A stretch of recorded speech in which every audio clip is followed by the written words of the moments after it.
دا سورة النجم دے مکی سورت دے دا ہجرت نڑوان نے نازل شوے دے او دا سورة نجم چه دے دا سورة اخلاص نباد نازل شوے دے دتا نزول ترتیب 23 نمبر دے دا پا دیرشتم نمبر بانے دا سورت نازل شوے دے او ترتیب عثمانی چې دی قرآن کې چې لیکل شوی دی نو دا نمبر 53 نمبر دی 53 نمبر دی د دې سورت نوم سورۃ النجم دی او نجم وتزکوي چې د دې په اول کې الله تبارک وتعالى په نجم باندې قسم خوړل دی نجم ستوري ته وایي جمع نجوم دا او دلته په نجم کې ګڼ اقوال دي چې دلته د نجم نه څه مراد دی هغه برست وایو خو دې ته سورې نجم ځکه وایي چې دې کې په نجم باندې الله قسم خوړلی دی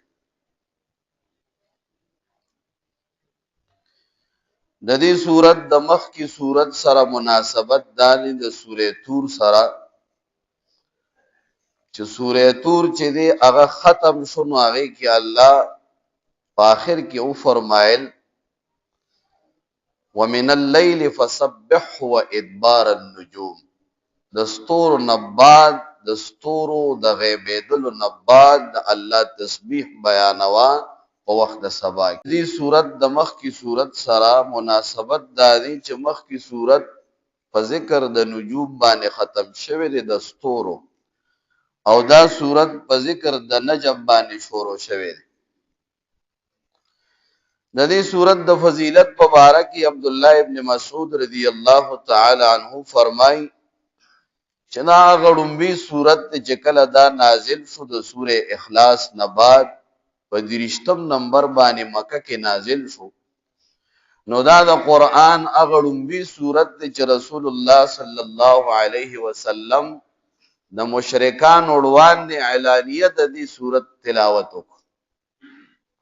او دا غړومبي سورت چې په دې کې آیت د سجدي راغلي دی او سجده پکې راغلي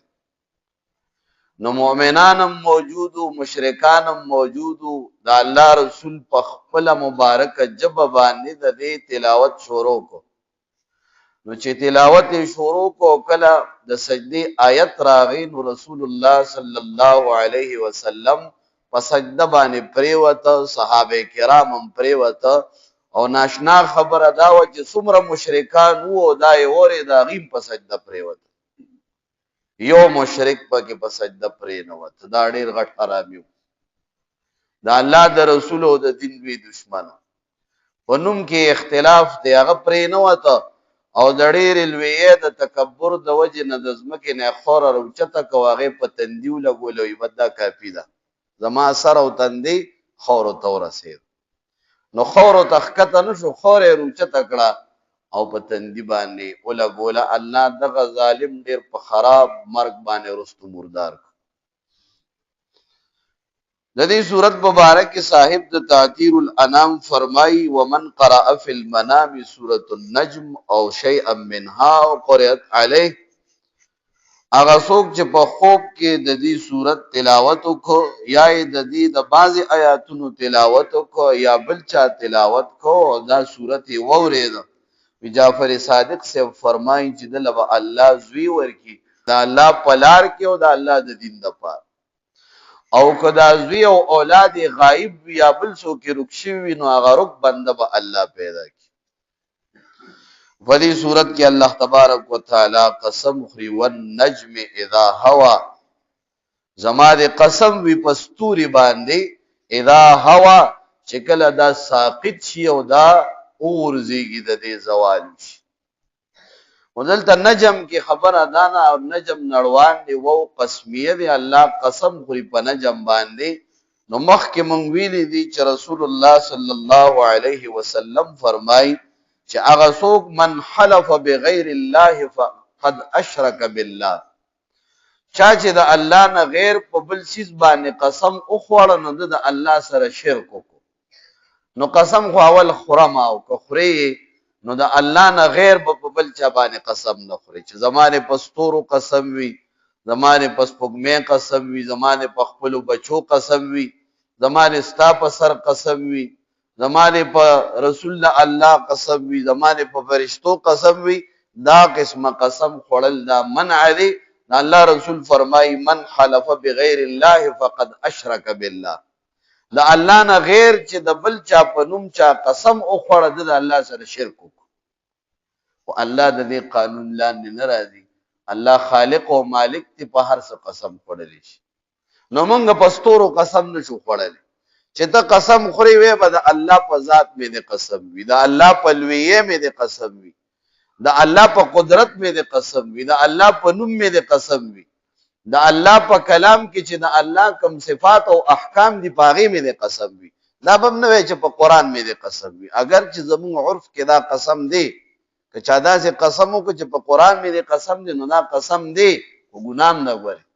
قسم به صرف د الله په ذات د الله په قدرت د الله په صفات او د الله په لوی په دې باندې به قسم خوري نور قسمونه دا ممنوع دي نو والنجم قسم دی وی پستوري باندې دلته د نجم نه مراد نو د نجم نه مراد بعض مفسرین حضرات فرمای چې دلته کې د نجم نه مراد بس دا مطلق نجم ته کل نجم فی السماء په اسمان کې چې هر ستوري وي هغه ته مراد دا قول د امام مجاهد امام فراح حسن بصری رحمه الله دا وی قول دویم قول پکې داري د بعضو مفسرینو چې دلته سپوږمۍ مراد د قمر مراد ځکه سپوږمۍ دا هغه ستوري دی چې د دې رڼا د نور ستورو نه زیات دی نو دلته د نجم نه مراد سپوږمۍ ده چې الله په سپوږمۍ باندې قسم خوري او دریم قول پکې سلورم قول پکې داري چې د دې نه دریم قول چې د دې نه مراد پزمکه باندې کم دا زیلو والا بوټي دي نو داته نه مراد او دغه امام اخفش داغه نه دا مراد اغستل دي ځکه قران کې الله تبارک وتعالى د دې ذکر کړي او بعض مفسرین فرمایي چې د دې نجم نه مراد دلته قران دی ځکه حدیث مبارک کې راغلی چې الله قران نجمن نازل کړي دی لګ حصہ نو د نجم نه مراد دلته قران مراد دی دام امام اخفش او فراس وغيرها دا وی قول او د عبد الله ابن عباس سے قول لري چې د دینه مراد دلته سوریا ده سوریا په اسمان کې د اوو ستورو یو مجموعه ده یا د اوو ده او بعضو روایتو کې راغلي دي لکه شفا کې قاضی عیاض سے فرمایي چې رسول الله صلی الله علیه وسلم د سوریا یو لستوري لیدلي تعداد کې اختلاف دي چې شپږ دي کو ودی کې یو لس دي خدا د ستوري یو مجموعه د سوریا او تویل کېږي نو دا د عبد الله ابن عباس سے قول لري چې دلته د نجم نه مراد دغه سوریا ستوري دي چې دا د غنو ستورو مجموعه ده الله په دې باندې قسم خوري او په دې باندې قسم ولي خوري په ستوري باندې د دوو وجو مفسرین او حضراتو دا ذکر کړی دي چې د دوو وجو الله دلته په ستوري باندې قسم خوري یو دا چې دا ستوري په دوه قسمه دي سیاره او ستوري په دوه قسمه دي یو ته ثوابت وي چې په خپل ځای ولاړ دي او یو هغه ستوري دي چې هغه چکر لګي چې کله نه الله کائنات پیدا کړی نو د دې ستورو په چکر کې فرق ناراضي دا به دی اوریدلی چې جزونه او جنگیدل دا به دی اوریدلی چې گاډي او ټرینونه او جنگیدل او چې کله نه الله کائنات پیدا کړی دي نو دا چاو نه ریدل چې ستوري او جنگیدل نو څنګه چې دا ستوري او دا سوریا او دا نور او قمر و غیره په خپل دایره کې پابندې سره یو شان چکر وي او په چکر کې غلطي ناراضي دغه شان محمد رسول الله صلی الله علیه وسلم تاسو ته چې کوم لار خینه هغه بالکل سیده او درست لار ده هغه کې څه کمی کوتاهی او غلطي نشته یو دا مراد او دویمه وجه وی چې الله دلته پستوري ځکه قسم خړلې لري چې خلک د ستوري او د سپوږمۍ پرانا کې منزل معلومي قبله معلومي سمت معلومي په خواروډونه نو خلکو بچ سفر کو پدی بیزان ته معلومو نو دغه شان د محمد رسول الله صلی الله علیه وسلم په تعلیمات او دغه په ارشادات او دغه پر وړل شوی دین باندې تاسو الله ته رسیږئ نو دی وجنه الله قسم په نجم او پستوري باندې خوړل. نو والنجم قسم دی پستوري باندې اذا هوا دلته په معنا د ساقط کېدلو د غورځېدلو دی. به اذا هوا تفسیر جلالین صاحب فرمای اذا غاب چې کله دا ستوري غیب شي زمانه په د باندې قسم دا سپوږمۍ چې کله غیب شي په د باندې قسم. نو والنجم اذا هوا قسم دی زما په ستوري باندې اذا هغه وخت کې غاب چې دی غیب شي او پریوزي ما ضل صاحبكم ندی بیلار شوی صاحب دستاسو. دلته رسول الله ته صاحبكم وستاسو ملګری ستاسو صاحب نبی او نوی رسول او نوی دا یو نوی نوم یې وانه غسته بلکې صاحب وي. لیکن دې طرف ته اشاره ده چې دا بنده خو ستاسو په منځ کې پیدا شوی دی لوی شوی دی ځواني تیرا کړی ده معاملات یې کړی دي ژوند یې تیر کړی دی. تاسو ته معلوم دی چې د ټوله ژوندۍ کې دروغ نه دی ویل د ټوله ژوندۍ کې غلط کار غلط خبره نه ده کړې. دا خو ستاسو خپل ملګری دی نو نه دی بیلارې شوی ستاسو دا ملګری. وما غوا او نه دی د لار غلطه کړې ده. خلک چې غلط کار کوي نو یادا چې دی پویږي نه او د ناپوهه د وجه نه په غلط رواني او کله خپويږي خو د لار خطا کړی وي او باطل پس روان وي. الله فرمایي دوانه خبرې نشته نه داسې د چې دی ناپوهه دی او حقیقت نه خبر نه دی او نه داسې چې نه دی گمراه شوی دی او بیلار شوی دی داسې نه دی. وما ينطق او دی خبرې نه کوي عن الهوى دی خبرې نه کوي دا خواهش د خپل نفس دی د خپل نفس د خواهش خبرې نه کوي. وحی په دوه قسمه ده یو ته وحی مطلوب یو ته غیر مطلوب وي. قرانم وحی د نه وحی مطلوب ده تلاوت کیږي په دې سره مونږ جایز دی. یو وحی غیر مطلوب ده د رسول الله صلی الله علیه وسلم حدیث دا وحی غیر مطلوب ده هغه کې مضمون او معنا د الله د طرف نه او الفاظ د رسول الله صلی الله علیه وسلم. نو ګوره د نبی له سلام حدیث دم د وحی حصہ ده په دې باندې ایمان وروړل دا لازم دي. تاسو ته خلک وی ګوره چې دا قران کې نشته او دا قران کې نشته او حدیث داسې او حدیث لاندې او حدیث بره حدیث دا وحی غیر مطلوب ده. رسول الله مبارک الله وی وما ينطق عن الهوى دې خبرې نه کوي د خپل نفس د خواهش مطابق. ان هو ندی دا نور څه الا مگر وحی وحیدا یوحى چې د طرف ته وحی کولې شي. یعنی رسول الله چې کوم خبرې کوي د دې ته وحی کولې شي. وحی دوه قسمونه دی یو مطلوب دی یو غیر مطلوب. اوس که یو سړی په مونږ قدرت او حدیث پکې وای چې قال رسول الله او دا نمونځ په نه جایز کی تلاوت سره هغه مون او په قران مونږ د دې معنا او الفاظ دواړه د الله تر طرف نه دي. د قران او د حدیث معنا د الله تر طرف نه ده الفاظ د رسول الله دي. بیا رسول الله تکله الله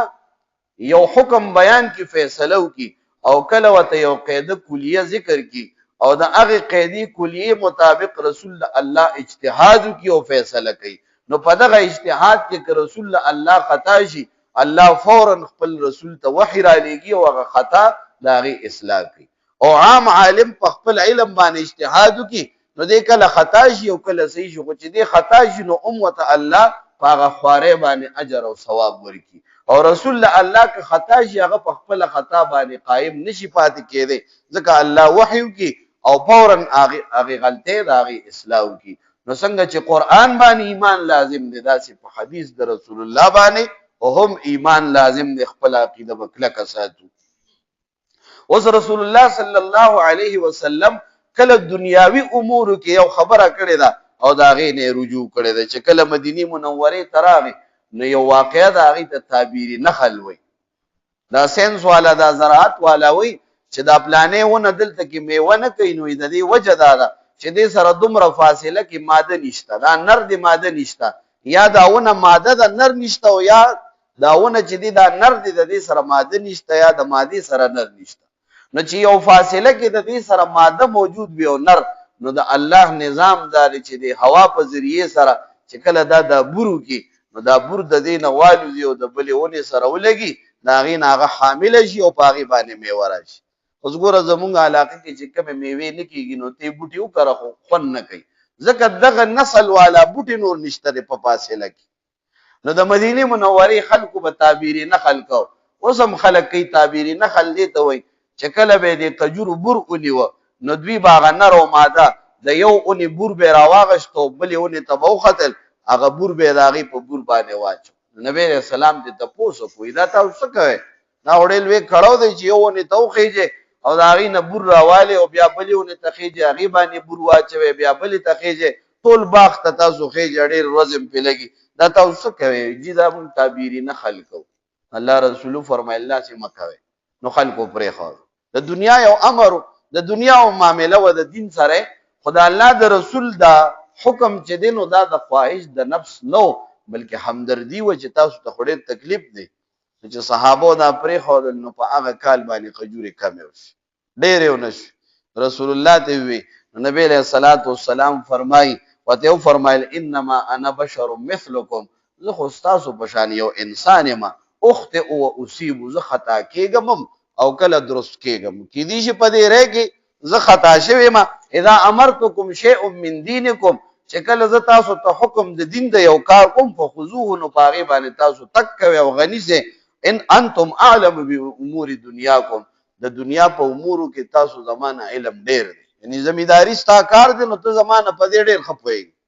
نو ګوره د دنیا په امورو کې رسول الله د خپل رای نه د بدر د قیدیانو په باره کې رسول الله د خپل رای نه رجوع کړې ده او که دا به د دین معامله وه او په اجتهاد کې به خطا راله نو الله به فورا وحي راولېږله او د هغه غلطۍ اصلاح به وشوه نو د رسول د الله په اجتهاد کې غلطي دا باقي نه پاتې کېږي الله د هغې اصلاح کوي نو ګوره حدیثو باندې ایمان هم دغه شان لازم دی څنګه چې په قرآن باندې ګورې نن سبا نوې فتنې دي دا حدیثو نه خلک منکر کړل حدیث وحي ده خو هغه وحي غیر مطلوع ده په هغې ایمان لازم دی وما ينطق عن الهوا دې خبرې نه کوي د خپل خواهش د نفس نه ان هو ندی دا الا مگر وحي ده